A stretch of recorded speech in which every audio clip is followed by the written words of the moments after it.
This week on Vaticano, travel with us to the Italian city of Carrara and discover the precious marble that was used in sculpting Michelangelo's Pietà. Stay with us, find out about the first Christian homes underneath the Church of St. John and Paul in Rome. For this and more, Vaticano starts now.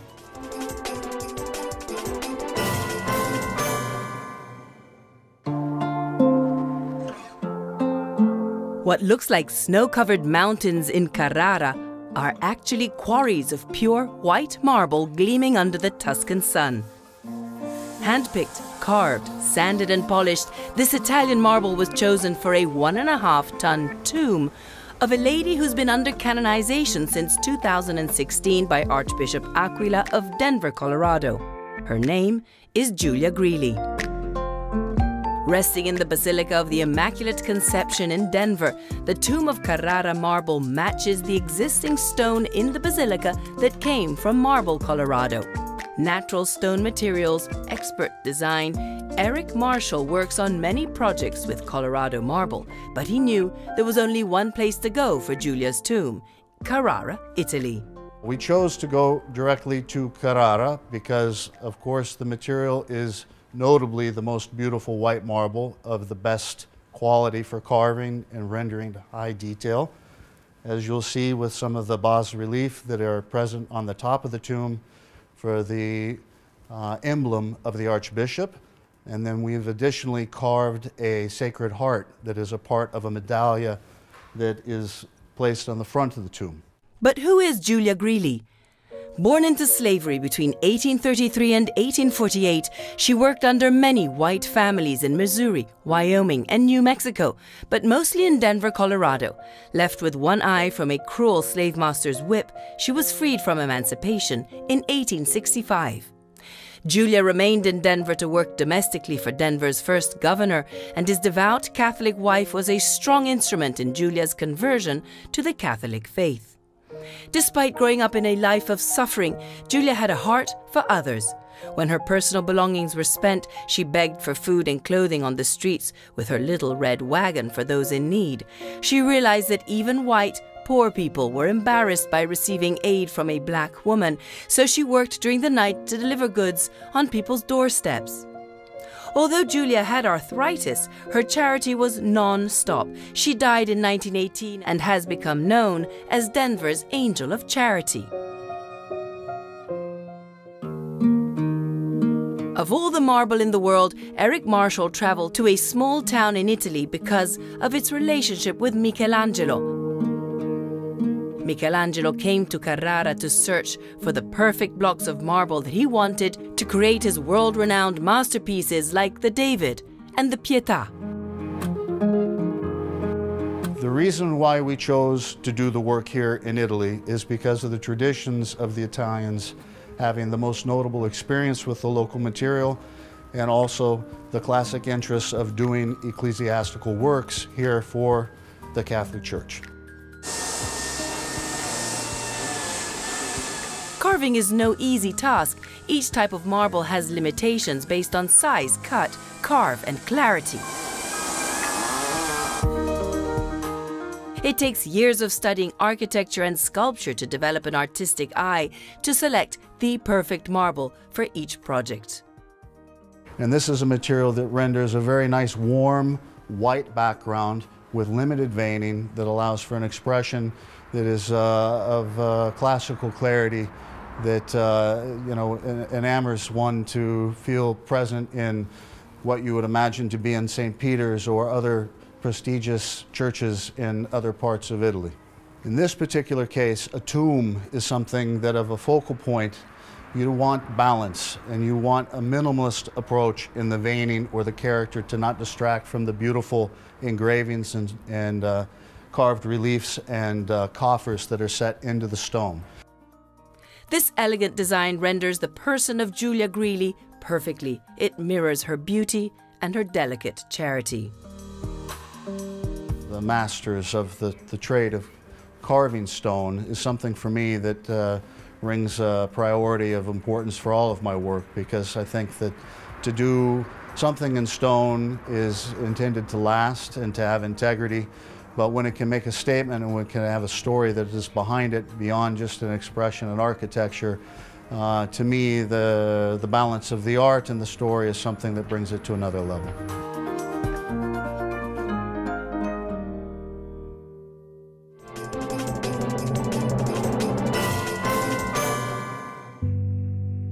I found Rome a city of bricks and left it a city of marble. These the very words of the first Roman Emperor Augustus, which was found in the Res Gestae Divi Augusti, a sort of will that the Roman Emperor himself drafted 1 year before his death in 14 AD. The great marble constructions of the period were commissioned by Augustus. They were all built near the Pomerium, the sacred and inviolable boundary of the city of Rome, such as, for instance, the Ara Pacis, the Temple of Caesar, and the Temple of Mars Ultor, which was erected inside the Forum of Augustus. Even though they're all single works, these structures have one distinctive element in common: the so-called white marble of Carrara, considered today one of the finest marbles in the world.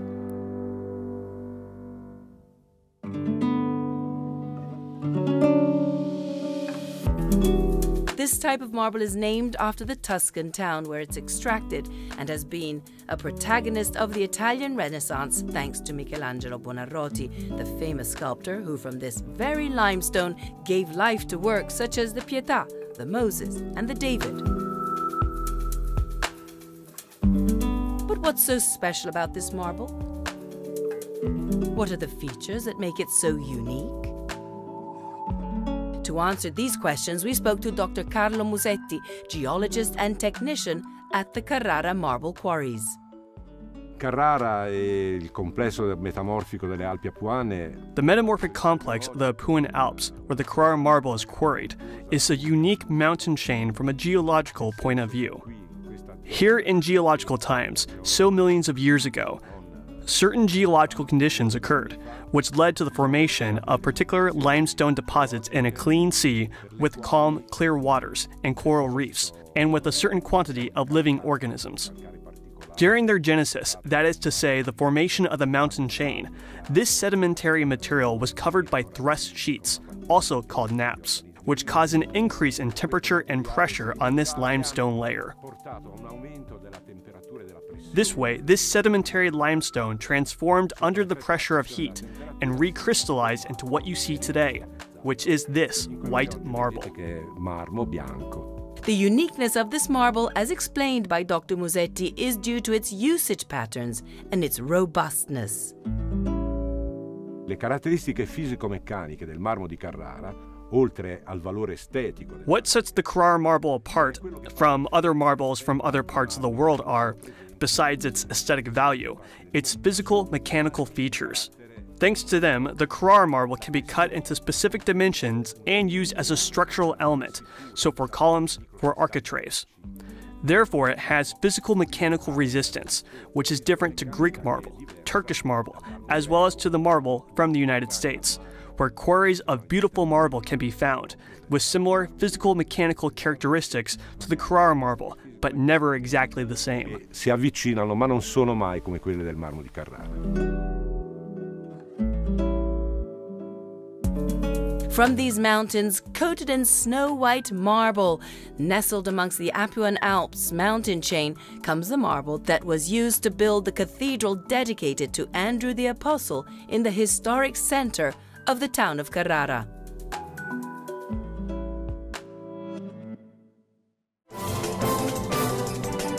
In a few moments, we'll be back with more on Vaticano.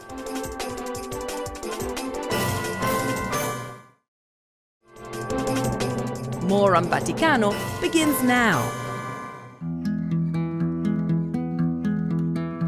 The current church, almost completely covered in Apuan Alps marble, is the result of several building campaigns, started at the end of the 11th century.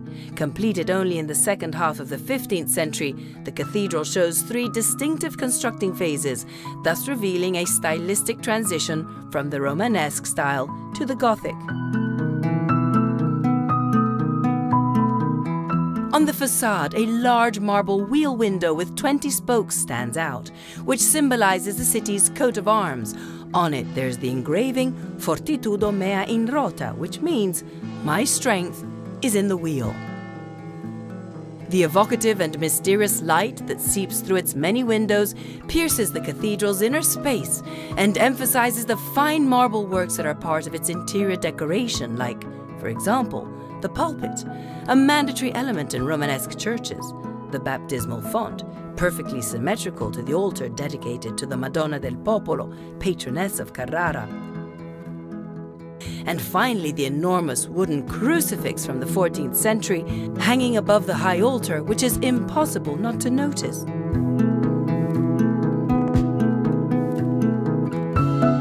The cathedral is also a guardian of the patrons of the marble quarry workers, represented by the so-called altar of the 4 crowned martyrs, who, according to tradition, were 4 Christian stonemasons who suffered martyrdom under the Emperor Diocletian. Right behind these marble wonders lie the stories of men, quarrymen, who day by day, piece by piece, offer artists and sculptors the possibility to give life to their creations. These stories are embodied by Alvise Lazzareschi, who was born and bred in the marble quarries.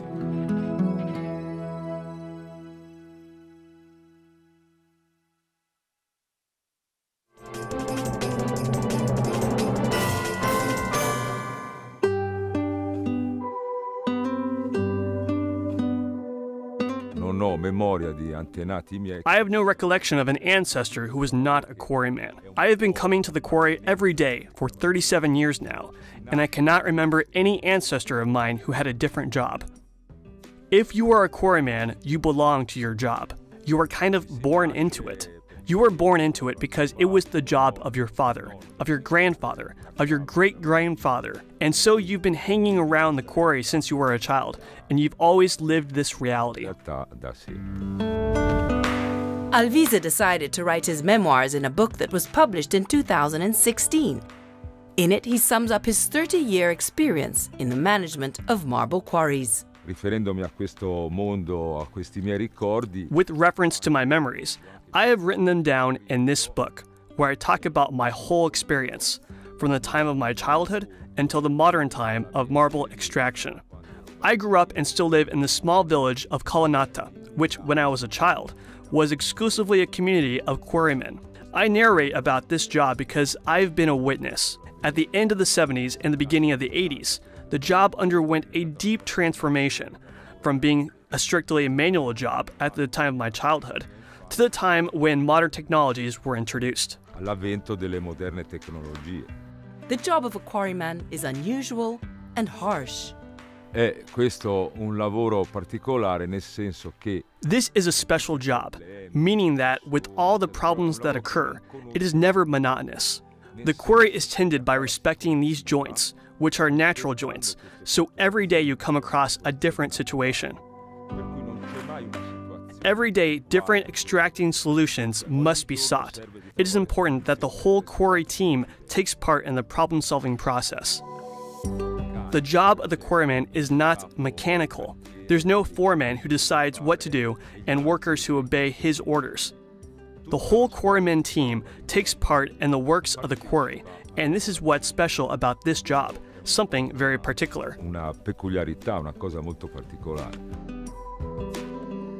An uneasy natural beauty of the Carrara quarries, which also the famous Italian poet Dante Alighieri wanted to immortalize in his Divine Comedy.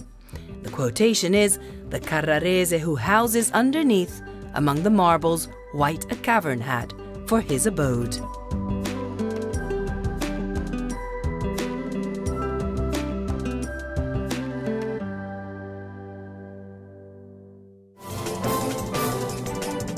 In a few moments, we'll be back with more on Vaticano.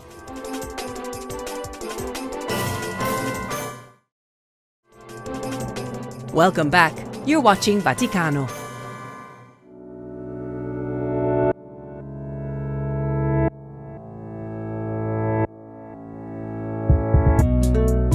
Rome has been the home to the Catholic Church since the very beginning of Christianity.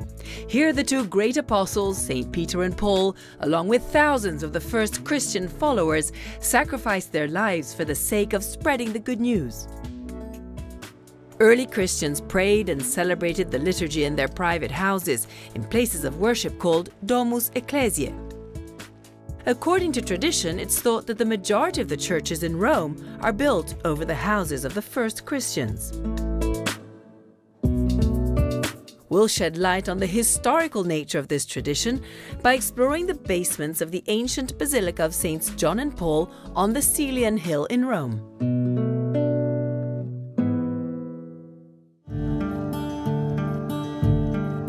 A few hundred meters away from the Roman Colosseum stands the unique archaeological complex called the Case Romane del Celio, the Roman houses of the Celian Hill, found under the ancient Basilica of Saints John and Paul.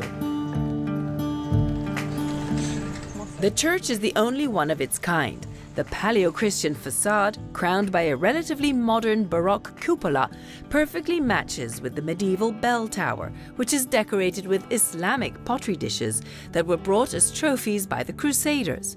This apparently reflects the long-standing history of the basilica, which goes back to the time of the first Christians. Tradition holds that the first building was built in the year 398 by the Roman senator Pamachius, who fashioned the house of the two Christian martyrs John and Paul into a Christian basilica. Today, the relics of the two martyrs are traditionally venerated and placed under the main altar. Also attributed to Senator Pamachius is the semi-legendary Passio, the story of the martyrdom of Saints John and Paul.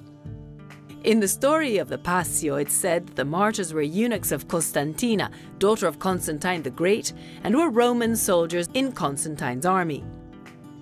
After the political changes that came with the arrival of Emperor Julian the Apostate to the throne, the two brothers were martyred for not betraying the faith of Jesus Christ, being secretly decapitated in their home, where they were later buried.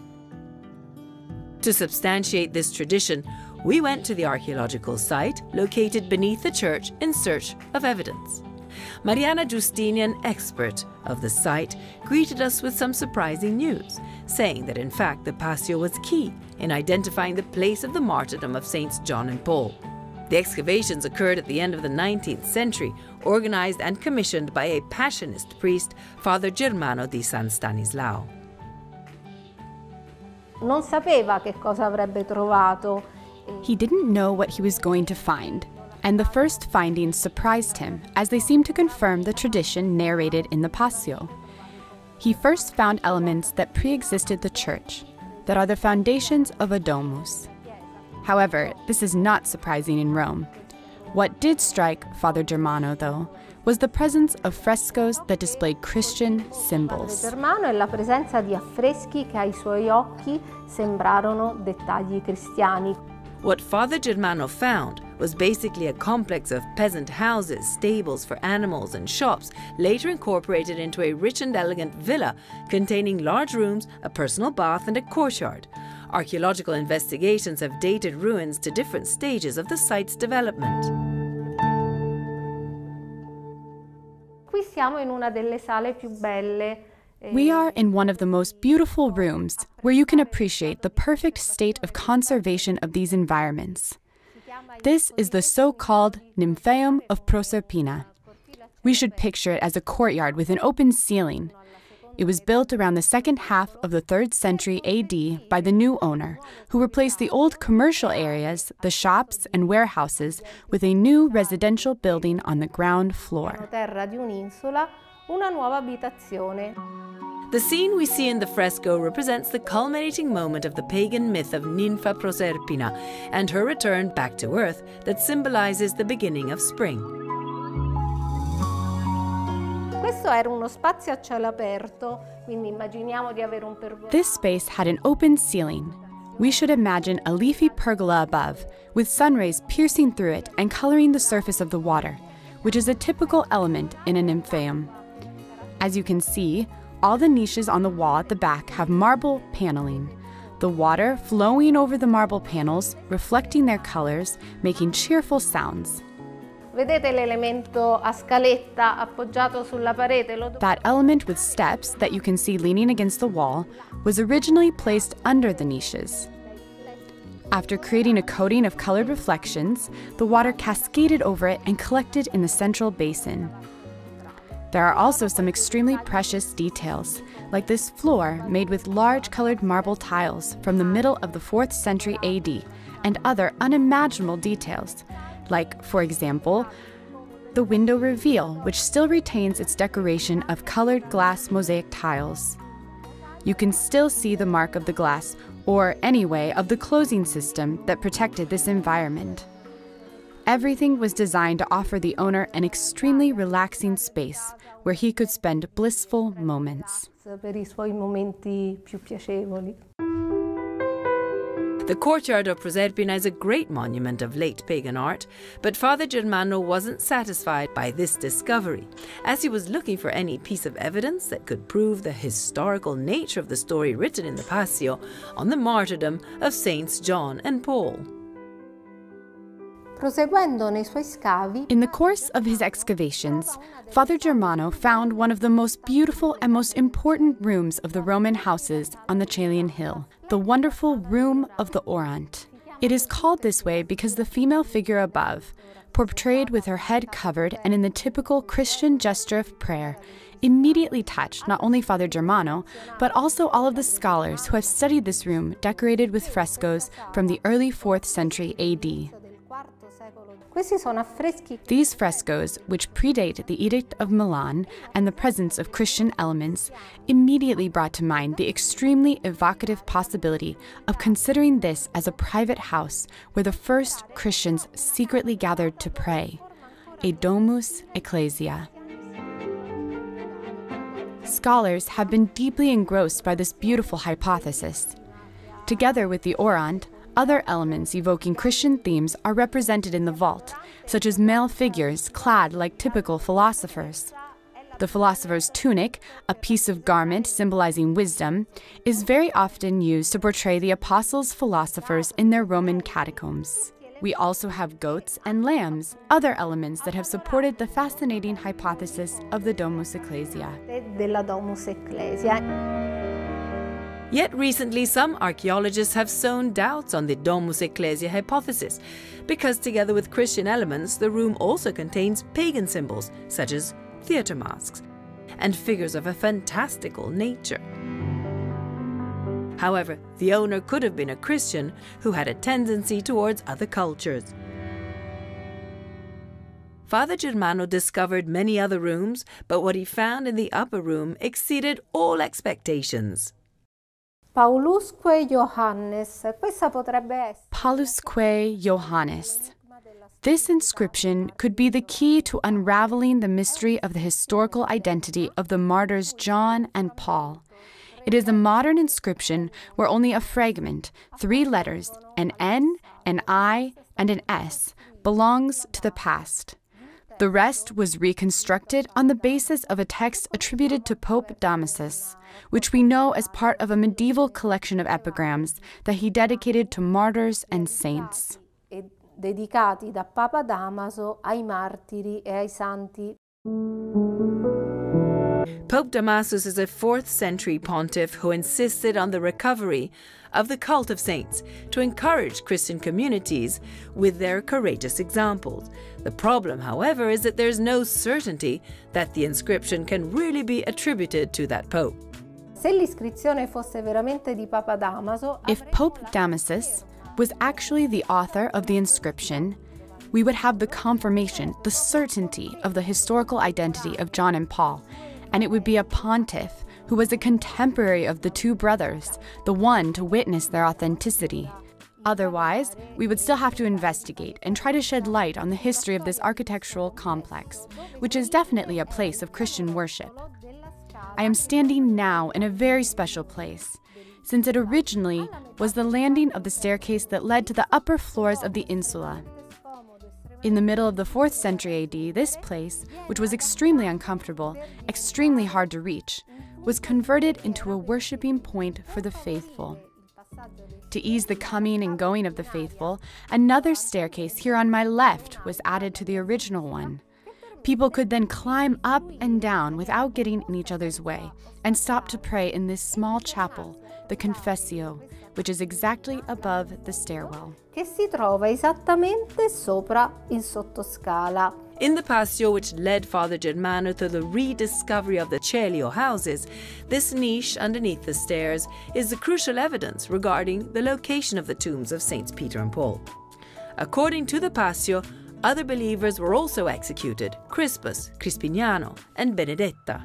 Dal punto di vista archeologico sono state individuate From an archaeological point of view, 3 graves were found, which are exactly under my feet. The small chapel was built right above these graves in the middle of the 4th century. It features very interesting frescoes. There's one in particular which represents a scene of martyrdom. It is a very delicate moment, and maybe it is one of the oldest scenes of Christian martyrdom preserved in Rome. The subject is treated with great sensitivity, since the 3 figures, whom we can identify as Crispus, Crispiano, and Benedetta, are portrayed on their knees with their hands tied behind their backs and their heads bowed. It's us that then imagine the dramatic ending of the story and the sensitivity with which the first Christians approached the subject of martyrdom. Another very interesting element about the chapel is this small window that you can see in its center. If this is actually the chapel dedicated to John and Paul, then that is the Fenestella Confessiones, and the opening that we usually find in the churches built above the graves of martyrs. costruite sopra le sepolture dei martiri. Considering all of this evidence, Christian symbols in the Domus Ecclesia room, a piece from an inscription attributed to Pope Damasus, a chapel under the staircase, and very indicative frescoes of the martyrdom, we can conclude that the ancient passio didn't tell any falsehoods. Since the erection of the basilica, the 2 saints have been greatly venerated, and their names have been inserted in the canon of the Mass.